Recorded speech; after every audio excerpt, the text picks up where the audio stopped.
नमस्कार, मैं हूं राजेश तंवर प्रजापति और आप देख रहे हैं दिल्ली दस्तक, जो पहुंचाता है आपके शहर की हर खबर आप तक। लॉकडाउन के बाद खुले बाजारों का माहौल अब बिल्कुल बदल सा गया है। जहां कभी सैकड़ों लोगों की भीड़ होती थी, वहीं आज ये बाजार ग्राहकों के लिए तरस रहे हैं और इनका खामियाजा दुकान के मालिक भुगत रहे हैं। और सामान की बिक्री ना होने की वजह से दुकान मालिकों ने अपने पास काम करने वाले कर्मचारियों की भी छटनी शुरू कर दी है। देखिए एक ऐसे ही आर के पुरम सेक्टर 9 की मार्केट का हाल। देखिए, मैं सिर्फ अनलॉक 2 के बारे में नहीं बताऊंगा आपको। मैं लॉकडाउन जब से शुरू हुआ तभी से अपने बाज़ार के बारे में आपको बताना चाहूँगा।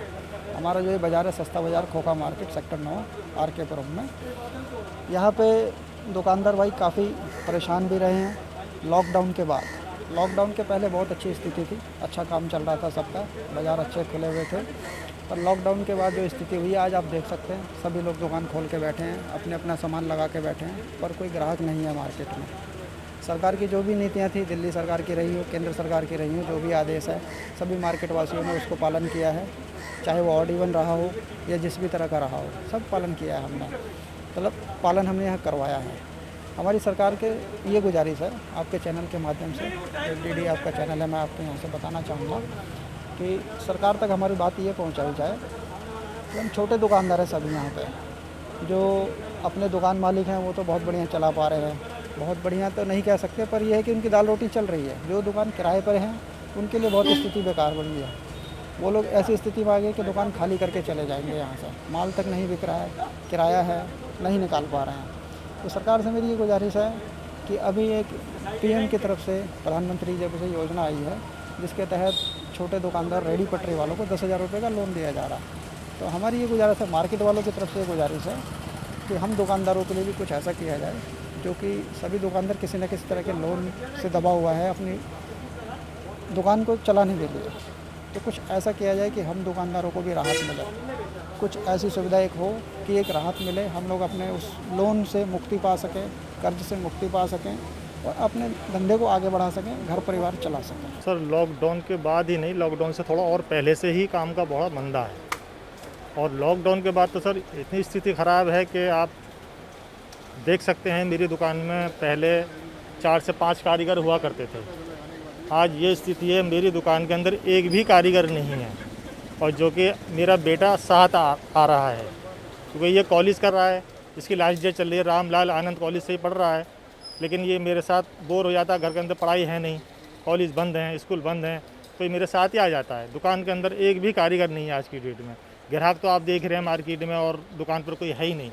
और इसके अलावा इतना मंदा है, आप मैं कैमरा के मैन से दिखाना चाहूँगा कि थोड़ा सा इस पर रोशनी डालें। मैं मांस बेच रहा हूँ, बन के अपने हाथ से बनाकर मैं मांस बेच रहा हूँ। इतनी स्थिति है कि मुझे मांस बेचने पड़ रहे हैं, काम तो है ही नहीं। तो सर, आप दुकान को कैसे मेंटेन कर रहे हैं? दुकान हो गई, अपना घर परिवार भी है। सर, कुछ मांस बेच लेता हूँ, कुछ छोटा मोटा एक आध कपड़ा आ जाता है, या कोई थोड़ा ऑल्ट्रेशन भी कर लेता हूँ। ये स्थिति है सर, काफ़ी परेशानियों का सामना। सर। बिजली का बिल भी 2-3 हज़ार रुपये का आता है, उसमें भी सर दिक्कत हो रही है, घर भी चलाना होता है, सारी चीज़ें। नहीं, लॉकडाउन से पहले एक्चुअली ये था कि ऑनलाइन हमारी कॉस्मेटिक की दुकान है और सरकारी कॉलोनी के अंदर है, तो हर सेक्टरों में एक एक छोटी छोटी मार्केटें होती है और छोटी छोटी दुकान, हर मार्केट में दुकान एक एक दुकानें होती हैं। तो लॉकडाउन से पहले थोड़ा सा ये फ़र्क था कि ऑनलाइन जो सप्लाई का जो काम है, ऑनलाइन होने की वजह से थोड़ा सा उसको कम हो गया। और लॉकडाउन में तो बिल्कुल ही हम लोगों का काम बिल्कुल डाउन होता चला गया है दिन प्रतिदिन। मतलब कि लॉकडाउन के बाद तो ये पोजीशन हो गई है कि लोगों घर से बाहर निकलना ही बिल्कुल बंद कर दिया उन्होंने, और कस्टमर बिल्कुल मार्केट के अंदर बिल्कुल नहीं अवेलेबल होते हैं। मतलब 10%, मतलब कि जो किराएदार की किसी की किराए की दुकान है, या फिर बिजली का बिल हुआ, या फिर अपना खर्चा, या फिर साथ में जो काम करने वाले उनका खर्चा निकालना बड़ा मुश्किल हो रखा है इस टाइम पे। बहुत पोजीशन है कि सरकार से कोई किसी तरह के छोटे दुकानदारों को हेल्प मिले तो बहुत बढ़िया बात है, लेकिन ये है कि उनका खर्चा निकालना बड़ा मुश्किल हो रखा है। तो ये हेल्प चाहते हैं पहले तो सरकार से, या दिल्ली सरकार या सेंटर जो भी हेल्प करना चाहे वो कर सकती है, छोटे छोटे दुकानदारों को दे सकती है। क्योंकि प्रतिदिन जो दुकानदार, छोटा दुकानदार है या जो बड़ा दुकान, सभी की हालत ख़राब हो रखी है।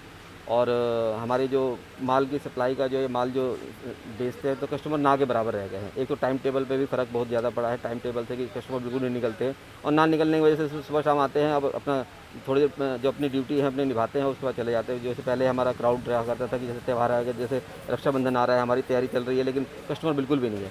मतलब 1 महीने पहले से हम लोगों को तैयारी हो जाती थी कि लोगों को राखियाँ भेजना होता था दिल्ली से, इंडिया से बाहर या कहीं भेजनी होती तो तैयारी हो जाती, लेकिन अब बिल्कुल भी नहीं है, बिल्कुल कोई पूछ भी नहीं रहा है। तो बिल्कुल मार्केट बिल्कुल ज़ीरो हो रखी है एक तरह से। मतलब कि पहले 100% या 75% लगाते तो अब 10% हो रह गई है। तो सभी का है कि बहुत बहुत बुरा हाल हो रखा है दुकानदारों का, और बहुत ही पोजीशन है। बल्कि हम ग्राहकों को तो ये कहते हैं कि हम प्रॉपर दुकान का सिस्टम बना रखा हमने, मशीन भी रखी हुई है टेम्परेचर नापने की, और हर हफ्ते यहाँ एमसीडी सैनिटाइज भी करती है हमारी मार्केट को, हर हफ्ते सैनिटाइज करती है कस्टमर, ताकि मार्केट में आए, ताकि लोगों दुकानदारों का अपना काम धंधा चले। और जो मतलब कि बिल्कुल ही दुकानदारों जैसे कि टेलर हो गया, कोई भी हो गया, यहाँ पे जूते वगैरह सभी की दुकानों का बिल्कुल बुरा हाल है रखा है फिलहाल तो मैं यही कहूँगा। बाकी हम अपनी दुकानों के लिए सब कुछ कस्टमर के लिए सारी सुविधा दे रखी है, ताकि उसको किसी तरह की कोई प्रॉब्लम ना हो या कोई दिक्कत ना हो। डिस्टेंस बना रखा है मार्केट के अंदर, प्रॉपर डिस्टेंस से चल रहे हैं, और सिस्टम वाइज सैनिटाइज भी करते हैं। कस्टमर आता है तो उसके लिए हम सैनिटाइज देते हैं, हाथ पे सैनिटाइज करते हैं, हाथ वॉश भी कराते हैं, सब कुछ सुविधा रख रखी है कस्टमर के लिए, ताकि डरने की कस्टमरों को ज़रूरत बिल्कुल भी नहीं है, ताकि वो आए कस्टमर हमारी मार्केट के अंदर पहुँचे और अपना जो ज़रूरत की चीज़ें हैं वो ले, और ताकि पहले ही मार्केट जैसे खुशहाल पहले हुआ करती तो वैसे हो सके।